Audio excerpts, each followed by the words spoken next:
Le compte de résultat et les marges, le document qui révèle si une entreprise gagne vraiment de l'argent. Sur 100 € de sacs vendus, Hermès ne dépense que 29 € en production. BIC, lui, en dépense 51. Derrière cet écart se cache un document que tout investisseur doit savoir lire, le compte de résultat. C'est lui qui dit si une entreprise gagne de l'argent et comment. Voici comment le décrypter ligne par ligne. Souviens-toi de l'épisode précédent. Le bilan est une photo du patrimoine de l'entreprise à un instant donné. Le compte de résultat, lui, est un film. Il raconte comment l'entreprise a gagné, ou perdu, de l'argent sur un exercice de 12 mois. Il se lit de haut en bas, comme une cascade. En haut, tout l'argent encaissé grâce aux ventes. Ensuite, on retire ligne par ligne. Le coût des matières premières, les salaires, le loyer, le marketing, les intérêts des emprunts, et enfin les impôts. Ce qui reste tout en bas, c'est le bénéfice net. Positif, l'entreprise a gagné de l'argent. Négatif, elle a enregistré une perte. Le chiffre d'affaires, c'est le total des ventes de biens et services sur la période, hors taxe. Attention, un chiffre d'affaires élevé ne signifie pas une entreprise rentable. Amazon réalise des centaines de milliards de dollars de ventes avec une marge opérationnelle de seulement 8,5%. Juste en dessous viennent les coûts de production, appelés COGS en anglais. Pour un industriel, ce sont les matières premières, l'électricité des usines et la main-d'œuvre directe. Pour LVMH, le cuir et les salaires des artisans. Ces coûts varient avec les volumes. Plus l'entreprise vend, plus ils augmentent. La marge brute se calcule simplement. Le chiffre d'affaires moins les coûts de production. Elle mesure la capacité de l'entreprise à vendre plus cher que ce que ça coûte à fabriquer.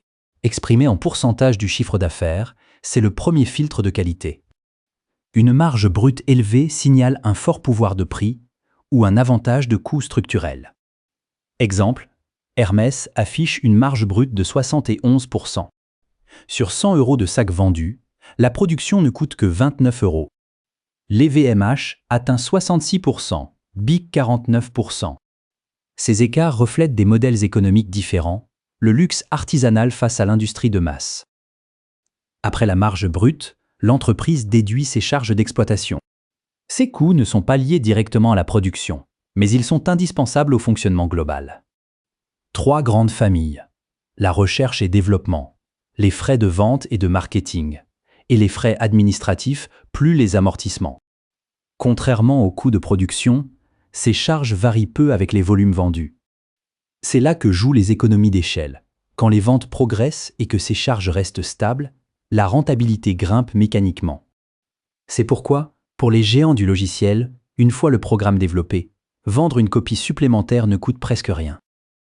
Le résultat opérationnel, appelé aussi EBIT, c'est la marge brute moins les charges d'exploitation. C'est l'indicateur le plus pur de la performance du métier, car il ignore l'endettement et la fiscalité.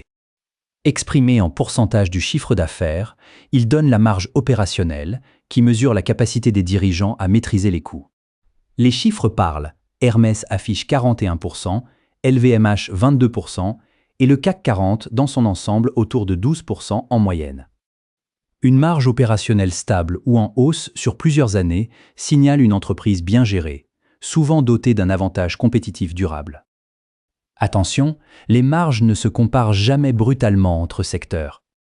Le logiciel pur, comme Microsoft ou Nvidia, affiche des marges opérationnelles de 40 à 60%, car reproduire un programme coûte presque rien. Le luxe tient ses marges grâce à la rareté et au pouvoir de prix. L'industrie et le BTP plafonnent autour de 9%. La grande distribution travaille avec des marges brutes de 20 à 30%, mais compense par une rotation très rapide des stocks.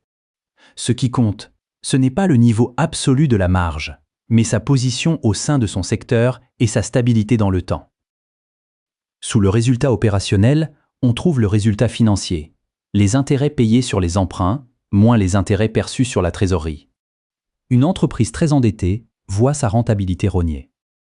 Une entreprise riche en cash peut afficher un résultat financier positif. Ce poste ne dit rien du métier, il reflète les choix de financement. Vient ensuite l'impôt sur les sociétés, 25% en théorie en France, mais le taux réel varie selon les pays et les crédits d'impôt. Ce qui reste après impôt, c'est le résultat net, le chiffre préféré des médias. Il sera partagé entre dividendes versés aux actionnaires et bénéfices mis en réserve. La marge nette, c'est le résultat net divisé par le chiffre d'affaires, la part de chaque euro vendu qui devient du profit pur après tous les prélèvements. Hermès tourne autour de 28%, LVMH vers 13,5% et le CAC 40 autour de 8% en moyenne. Les trois marges forment une cascade. La brute mesure le pouvoir de prix, l'opérationnel mesure l'efficacité de gestion, la nette mesure la rentabilité. Si la marge brute est élevée, mais la nette faible, le problème se cache dans les charges, le financement ou les impôts. Si les trois sont élevés et stables, tu tiens une excellente entreprise. Une marge isolée ne veut rien dire, c'est la trajectoire qui compte. LVMH a vu sa marge opérationnelle reculer de 26,5% à 22% en 2 ans, signe d'un ralentissement du luxe. Hermès, elle, est restée stable autour de 41%. Trace toujours les trois marges sur 5 ans minimum. Méfie-toi aussi des pièges. D'abord les éléments exceptionnels. Une dépréciation massive a plongé Worldline dans une perte nette de 5 milliards d'euros, sans lien avec son activité réelle. Viennent ensuite les changements de normes comptables et la saisonnalité. Compare toujours des périodes complètes, sur 12 mois.